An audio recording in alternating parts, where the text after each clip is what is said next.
우리 함께 마음 올려드리며 찬양하기를 원합니다. 나 무엇과도 주님을 바꾸지 않으리. 다른 어떤 은혜 구하지 않으리. 오직 주님만이 내 삶의 도움이시니 주의 얼굴 보기 원합니다. 우리 한 번 더 고백할까요? 나 무엇과도 주님을 바꾸지 않으리. 다른 어떤 은혜 구하지 않으리. 오직 주님만이 내 삶의 도움이시니 주의 얼굴 보기 원합니다. 주님 사랑해요. 주님 사랑해요. 온 마음과 정성 다해 하나님의 신실한 친구 되기 원합니다. 우리 한 번 더 고백합시다. 나 무엇과도 주님을 바꾸지 않으리. 다른 어떤 은혜 구하지 않으리. 오직 주님만이 내 삶의 도움이시니 주의 얼굴 보기 원합니다. 고백합시다. 주님 사랑해요. 주님 사랑해요.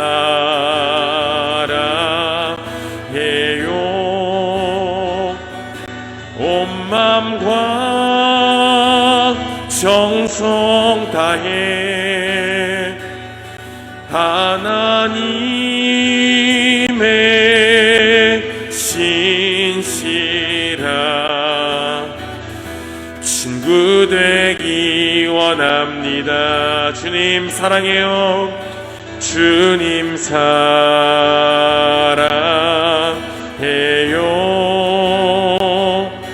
온 마음과 정성 다해 하나님의 신실한 친구 되기 원합니다. 오직 주만 사랑합니다. 오직 주만 경배합니다. 결코 돌아서지 않으리. 나의 생명 주 예수. 오직 주만 사랑합니다.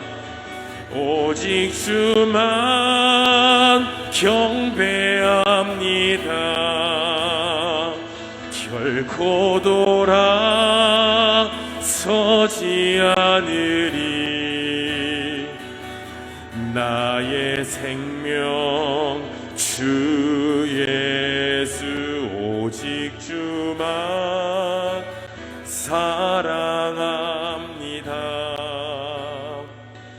오직 주만 경배합니다. 결코 돌아서지 않으리. 나의 생명 주 예수.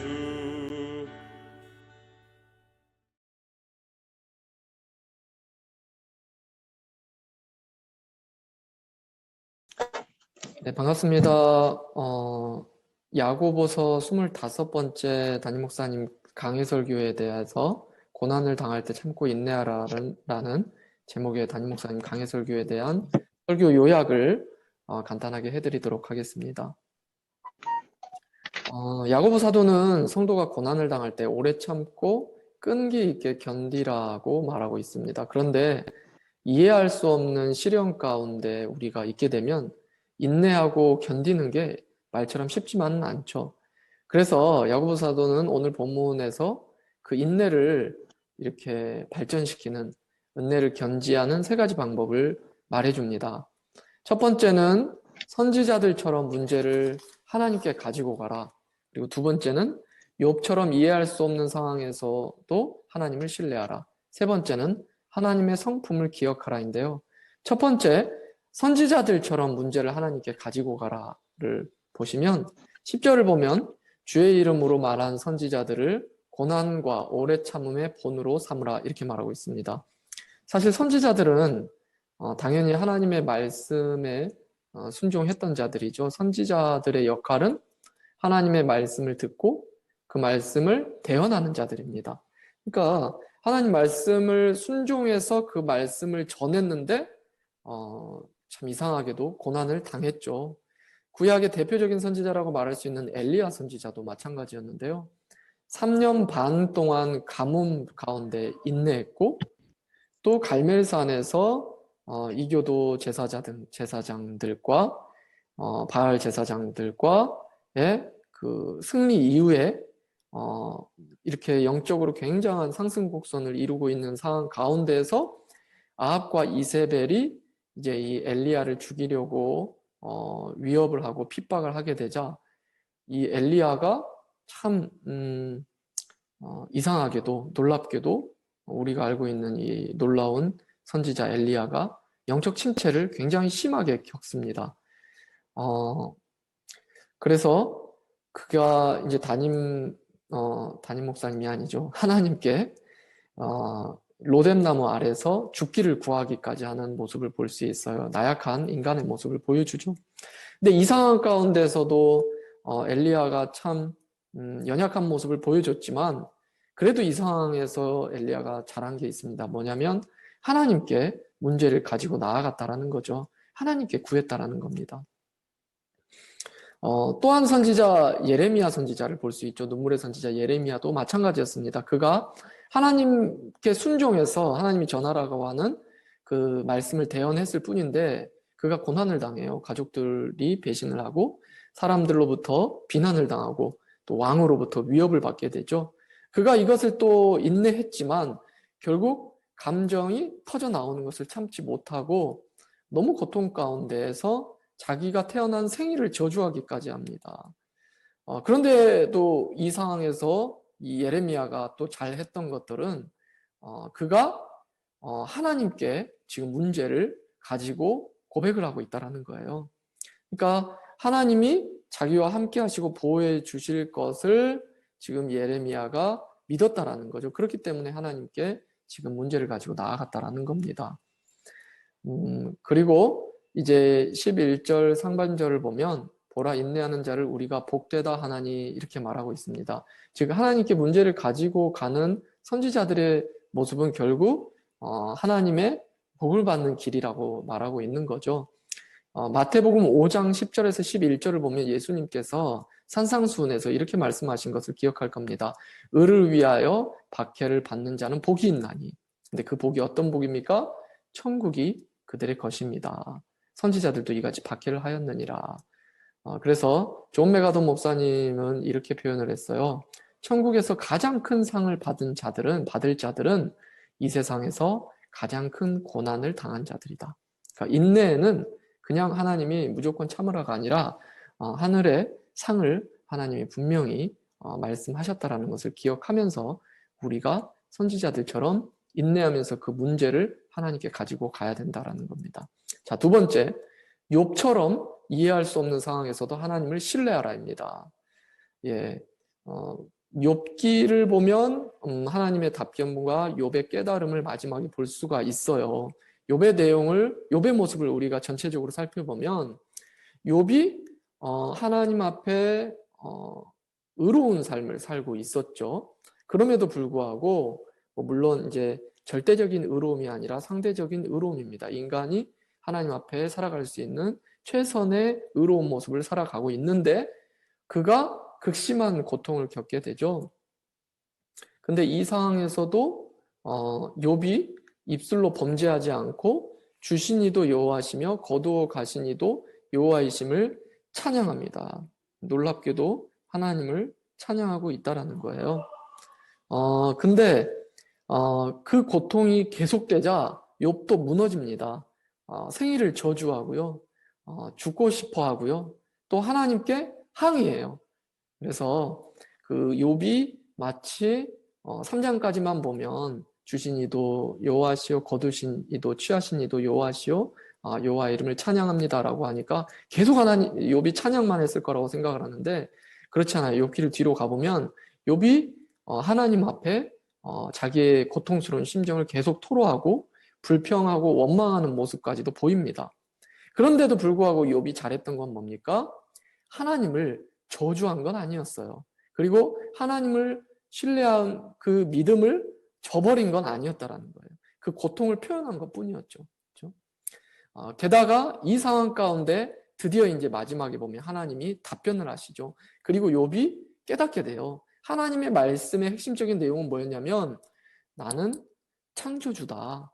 이 모든 것들 내가 창조했다.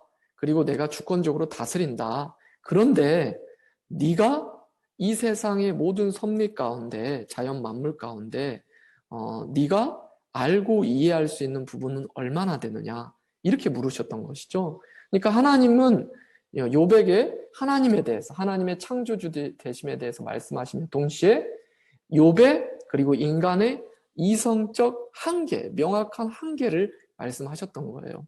그래서 욥이 깨닫게 되죠. 보이는 세계도 제대로 자기가 이해할 수 없다라는 것을 생각을 하게 되면서 보이지 않는 하나님의 섭리를 따져 묻고 분노한 것을 회개하게 됩니다. 결국 이 상황에서 욥이 하나님을 그래도 신뢰했기 때문에 여기까지 왔던 것을 우리가 기억할 수 있죠. 세 번째입니다. 하나님의 성품을 기억하라는 겁니다. 첫 번째, 하나님의 성품 중에서 어떤 성품이냐면 주님이 우리를 결국 선하게 이끌어 가신다라는 선하신 성품입니다. 주께서 주신 결말을 보았거니와 11절 하반절을 보면 이렇게 말씀하고 있는데요. 욥의 결말이 아닌 주께서 주신 결말이라고 표현하고 있다라는 거예요. 무슨 말입니까? 주님이 인생을 이끌어 가신다라는 것이죠. 그리고 이 결말을 사실 목적이라는 말로 이렇게 치환해서 볼 수도 있는데요. 즉 욥에게 하나님이 주신 결말이 있다라는 건 욥에게 주신 목적이 있다라는 것이죠. 그래서 결국 마지막에 가서 모든 소유와 자녀를 회복하게 되고 또 하나님을 더욱 깊이 있게 만나게 되고 또 다른 사람들에게 그들을 또 회복시키게 하는 욥의 모습을 보게 돼요. 이게 하나님의 목적이었다라는 거죠. 하나님이 모든 것을 잃게 하는 게 목적이 아니라 고난을 주는 게 목적이 아니라 고난 이후에 회복과 또 더 높은 신앙의 성장과 성숙 그리고 다른 사람들에게 선한 영향을 주게 하는 것이 바로 하나님이 이 고통의 결말이었고 선한 결말이었다라는 것이죠. 자, 두 번째 하나님의 성품은 자비와 긍휼입니다. 주는 가장 자비하시고 긍휼히 여기시는 이시니라. 선지자들이 인내로 끝까지 견뎌낸 것은 사실 그들의 의지라고만은 볼 수 없어요. 하나님의 풍성한 자비와 긍휼 때문에 결국 선지자들이 인내할 수 있었다는 것이죠. 그리고 하나님의 자비와 긍휼의 최고의 본보기는 우리 예수님이죠. 우리를 사랑하셔서 죽기까지 십자가에서 죽기까지 하셨고 또 긍휼히 여기셔서 그리고 또한 그 긍휼하심으로 우리의 아픔을 지금도 공감하시는 분이시다라는 겁니다. 그래서 선지자들처럼 문제를 하나님께 가지고 나가고 욥처럼 이해할 수 없는 상황에서도 하나님을 신뢰하고 또 하나님의 성품을 기억하는 것이 바로 고난 가운데 인내를 돕는 세 가지 방법이다라고 정리해 봤습니다. 여기까지가 설교에 대한 요약이었습니다.